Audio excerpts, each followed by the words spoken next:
Galerinha! Davi Dias da InfoPro falando, e este vídeo é uma continuação deste outro vídeo que nós começamos a falar sobre níveis de configuração de RAID. Portanto, não veja esse vídeo sem ver esse aqui antes, para você ter uma base, a menos que você já conheça os níveis de RAID 0, 1, 5 e 10. E aí você pode continuar por aqui que está tudo certo. Neste vídeo, nós vamos abordar mais algumas configurações avançadas de RAID que não tem em qualquer controladora, mas que é interessante conhecer. Mas primeiro, não deixe de curtir esse vídeo, clica no joinha e não deixe de se inscrever no canal da InfoPro se você ainda não é inscrito. Lembra também de clicar no sininho para receber notificações sempre que a gente mandar vídeos novos, assim você vai continuar acessando o nosso conteúdo em primeira mão. E não se esqueça, o YouTube não avisa mais quando tem vídeo novo se você não for inscrito. Portanto, inscreva-se no nosso canal, que é muito importante dar uma força pra gente. As configurações de RAID que nós vamos abordar nesse vídeo não costumam ter em qualquer controladora. Geralmente, você vai encontrar em controladoras mais sofisticadas ou em storages. Mas é legal você saber que elas existem e como elas funcionam para implementar nos seus projetos quando for necessário. Vamos começar falando da mais simples e da mais popular, o JBOD ou JBOD, ou simplesmente Just Branch of a Disk. O que é essa configuração? Bem, ela se parece muito com o RAID 0. Na configuração do RAID 0, você pegava dois ou mais HDs, somava e fazia um grande HDzão. Por exemplo, se esse HD fosse de 1 TB e esse HD fosse de 1 TB, quando você juntava os dois, você fazia um grande HDzão de 2 teras. Nessa configuração, a gente tinha muito espaço, porque você dobrava o tamanho do seu volume, e tinha muito desempenho, porque você dobrava também a velocidade de leitura e escrita. Só que você não tem nenhuma contingência e segurança, porque se um HD quebrar, é como se você estivesse serrando o HD no meio e você perdia todas as informações. O JBOD praticamente faz a mesma coisa, mas com umas pequenas nuances. Quando você junta, ele vai fazer um carrinho de discos e também criar um volume grande. Então, por exemplo, se aqui fossem dois HDs de 1 TB, teríamos 2 teras. Se colocássemos mais um terceiro HD, teríamos 3 teras e aí sucessivamente. Porém, no JBOD, se você perder um HD, você não perde o volume inteiro. Só é perdida a informação do HD que saiu do array. Todos os outros continuam. Ou seja, você ganha um volume, você não tem desempenho adicional nenhum, só que você também tem uma camada de segurança que não é tão destrutiva. Não existe contingência e se você perder a informação que está no HD,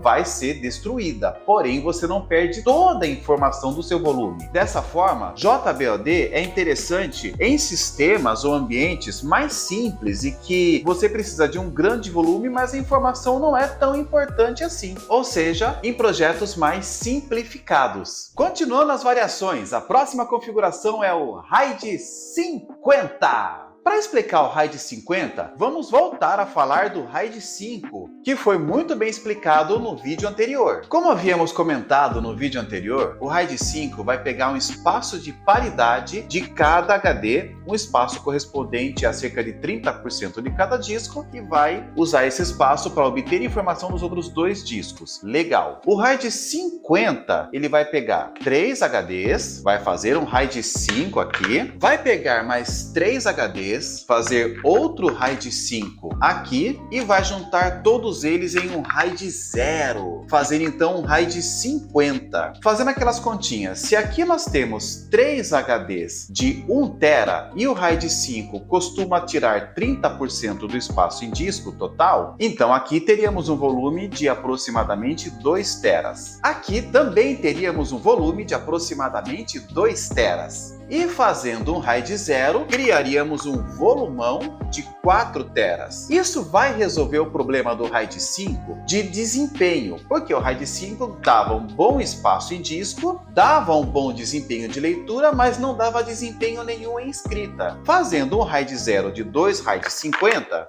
nós vamos ter o desempenho de escrita dobrado. O desempenho de leitura vai ficar 6 vezes mais rápido e ainda teremos um volume de 4 teras. É um ganho bem expressivo. Porém, nós vamos consumir muito disco. São 6 discos, ou seja, o seu servidor ou o seu storage tem que ter muito espaço em disco disponível para poder dar conta dessa configuração. A outra configuração que vamos abordar é o RAID 100 ou RAID 1 mais 0 mais 0. Ou RAID 10 mais 0. Como é que funciona essa configuração? Assim como o RAID 5, o RAID 50 é uma evolução, no RAID 100 temos uma evolução do RAID 10 que já era uma evolução do RAID 1. No RAID 1, 2 discos faziam espelhamento. Se queimasse um, tinha outro. Eu tenho segurança, mas não tenho desempenho. No RAID 10, fazíamos um espelhamento em RAID 1, outro espelhamento em RAID 1 e juntávamos tudo no RAID 0.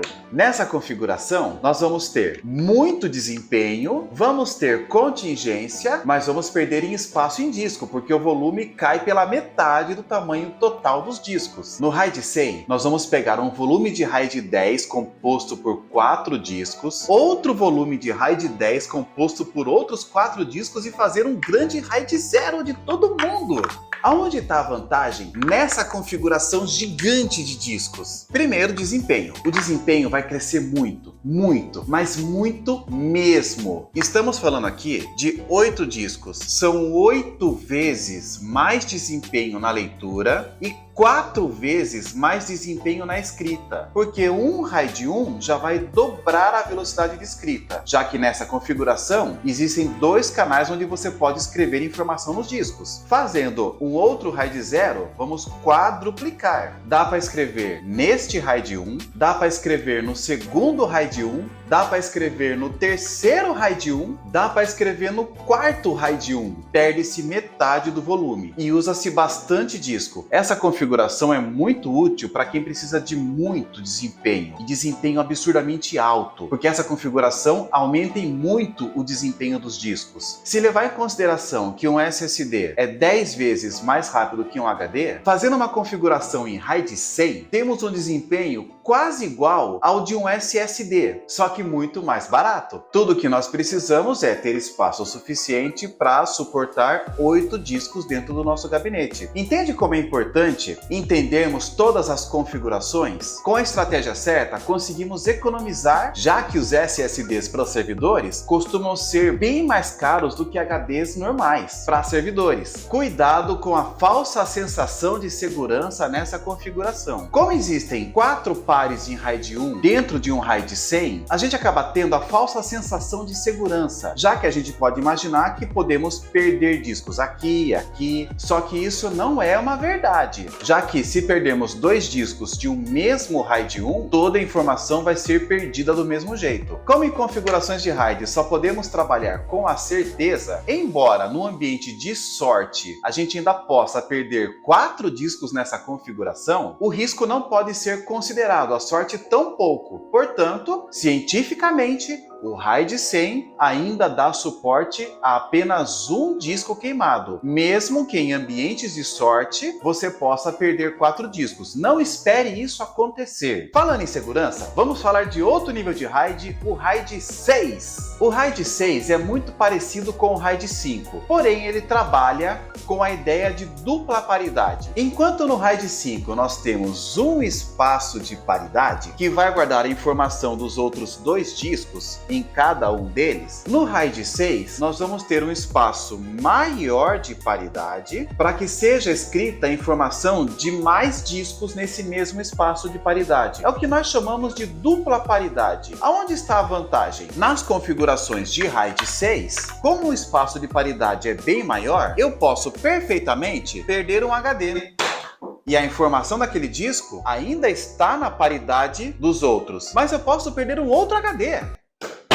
E a informação dos outros 2 HDs ainda está na dupla paridade desse. Ou seja, o RAID 6 é uma configuração onde eu posso perder mais de um disco sem perder dados nenhum. É uma configuração usada quando a segurança de dados é extremamente importante e perder dados não é opção. Nessa configuração, o desempenho não é tão afetado, mas não há ganho nenhum nele. E também se consome muito espaço de volume. Estamos dizendo que que se esse HD fosse de 1 TB, em RAID 6 nós teríamos apenas 300 GB livre de cada disco. A dupla paridade vai consumir cerca de 60% do volume de cada disco. Ou seja, se cada HD aqui tivesse 1 TB, nós teríamos cerca de 300 GB livres para dados. Ou seja, 3 HDs daria 1 TB de volume nesta configuração aqui. O RAID 6 consome um volume grande, não afeta o desempenho, mas garante que a informação continue íntegra, mesmo que 2 HDs sejam queimados. E finalmente, não podemos acabar esse vídeo sem falar do famigerado cache em disco. O que é o cache em disco? Entenda-se, cache é um recurso que as controladoras RAID costumam ter, que aumentam bastante o desempenho final da escrita no disco. Imagine que nós vamos salvar um arquivo nesses HDs aqui. A controladora vai escrever o dado em um, vai escrever o dado em outro, e enquanto isso o sistema operacional está esperando que os dados sejam escritos. Depois que a controladora acaba de escrever os dados, ela avisa o sistema operacional que aqueles dados estão salvos, o sistema operacional vai fazer outra coisa e fica tudo certo. Durante esse tempo, ele está esperando. Quando nós temos cache, a controladora não escreve no disco, ela guarda os dados na memória e avisa o sistema operacional que os dados foram salvos. E quando ela tiver um tempinho, ela vai e escreve os dados no disco. Como memória é sempre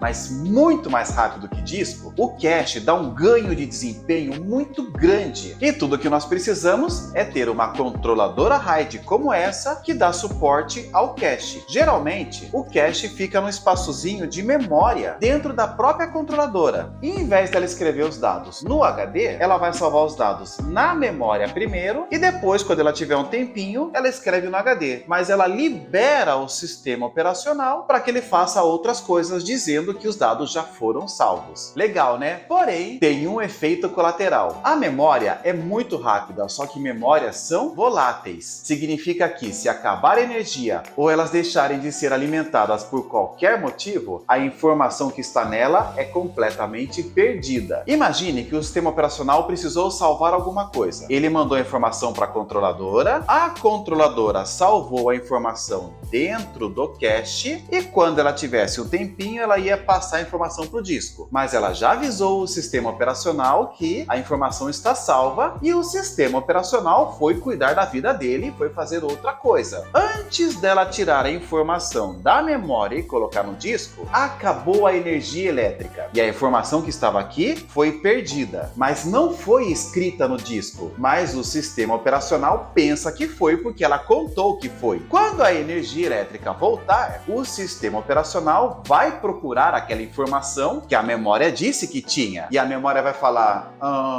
que informação? Isso é o que nós chamamos de dado corrompido. O sistema operacional pensa que a informação está num endereço específico, só que essa informação foi perdida entre o cache e a escrita do disco. Agora imagine que essa informação perdida é um arquivo necessário para inicialização, um arquivo de boot ou um dado de sistema importante. Nessa hora, é aí que você vai ter uma tela azul e o seu sistema não vai mais inicializar, ou você vai ter dados importantes perdidos. Poxa, então cache não é uma boa ideia? Cache é uma boa ideia, desde que a sua controladora tenha uma bateria para segurar o cache. As baterias de cache servem para manter a informação na memória caso acabe a energia ou a memória seja desenergizada de algum jeito. A bateria segura a informação que está aqui por um tempo. Assim, quando a energia elétrica voltar e a controladora for reativada, ela tem tempo de pegar a informação que foi salva e que foi mantida pela bateria e escrever diretamente nos discos. A bateria da controladora serve para segurar as informações do cache. Ela não tem nada a ver com a configuração do RAID. Portanto, mesmo que você remova a bateria ou que a bateria tenha algum problema, a informação do RAID e a configuração não vai ser afetada, porque essa informação fica escrita em outro espaço da memória numa ROM da controladora. Portanto, problemas de bateria nunca vão afetar o RAID ou a informação dos discos, sendo o cache algo extremamente seguro. Ao comprar um servidor, sempre verifique se a controladora RAID tem cache e se tem bateria de cache, porque isso vai trazer muito, mas muito desempenho, além de segurança para os dados do seu servidor. Certo, turminha? Então é isso.